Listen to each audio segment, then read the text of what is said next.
Yo, what's up, guys? So today we're here with Mr. Malik himself. Hey, what are you playing, Carl? Clear World Morganite. Alright, let's see the list. Alrighty. Simple list here. We're going to start with the monsters. 2 Liberator Attos. Can you flip it, please? Oh, like this? Yeah, thank you. There you 2 Liberator Attos. They're great insurance policies, but most of the time they're discard fodder to get them in the graveyard. And then for the Morganite stuff, we have 3 Morganas. And this is your searcher for the Morganite side of it. It can get you into Morganite cards real quick. And the attack negate and the change everything to 0 is also a nice effect to have too. And since this is more of a stun package that we're doing, we got 3 Vanity's Fiend.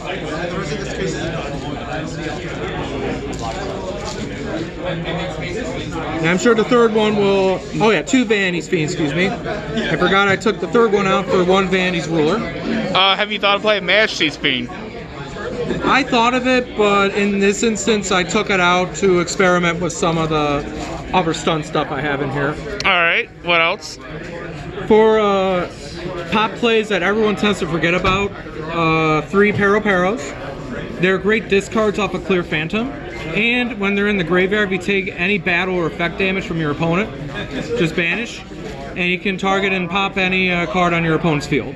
Right, right. Then we get into the clear side of it. So we have 3 clear cubes. Cube is going to be the workhorse in this. Yep. Cube will help get you into things like Vicious Knight, as well as other plays. You also have 3 Phantoms. He is your searcher. Discard him and a card, sometimes the Pero-Pero, and you can get your field spell and your other spell card off of him as well. 3 Vicious Knights. You're not a Vicious Knight. 3 Vicious Knights. He's essentially a walking skill drain if you tribute summon him right. And when you put him together with Clear Wall and Clear World, you can reflect off Clear World at your opponent at once. Right. And then 2 Rage Golems for the direct attack. And then, if you must, 1 Vice Dragon. You can get him off easy with Guild Gripping Morganite. But unless you have Guild Gripping Morganite in the deck, I don't recommend running him, because he is a terrible investment in terms of resource investment to get him out. Alright. And that covers the monsters. We're going to get everybody back in place. That's a huge monster count, sir. Huge monster count, but every one of them has their little synergies and uses. And when you master that, they can work out very well.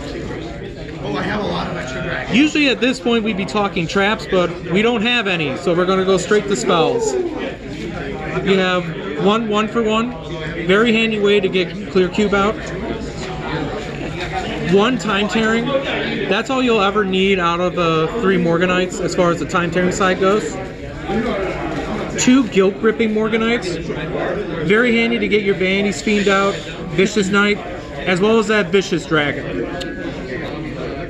Then you have 3 Succumbing Song Morganites.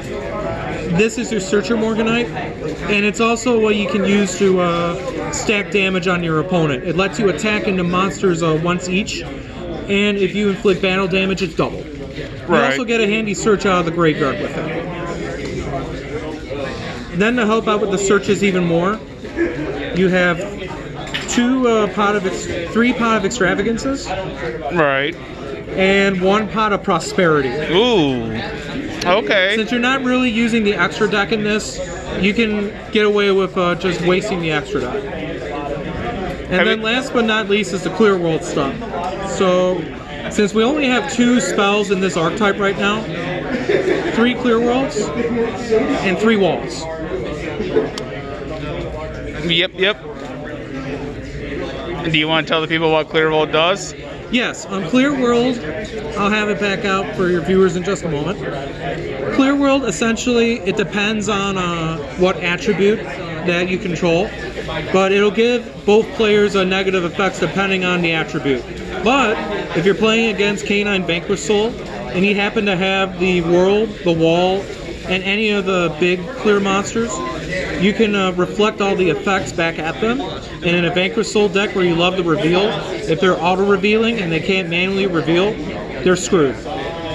That's a nice way of saying it. They're screwed. And then we get to the extra deck. The extra deck here is mainly fuel, but sometimes you can use it. I run 1 Access Code Talker,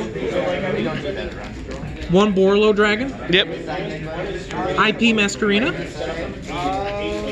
1 World Sea Dragon Zelantis,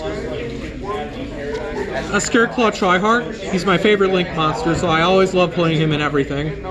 He's an underrated Link in my opinion. Very underrated. 1 Nightmare Phoenix, handy to pop stuff in hand if you have to get into the extra deck. Nightmare Unicorn to help with the Link climb into the Talker, as well as the spin stuff. SP Little Knight, same bounce materials before. Another Nightmare Phoenix because he was hiding and he decided to wait until now to come out. Then this one is just mainly for burn purposes when I'm using the pots, but 1 of him. 1 Black Luster Soldier of Chaos. Again, if I have to get into the extra deck, he's very underrated as well as a monster. Another SP Little Knight, because that one was camera shy too. 1 Sorcerer of Sebek. I love Sorcerer of Sebek.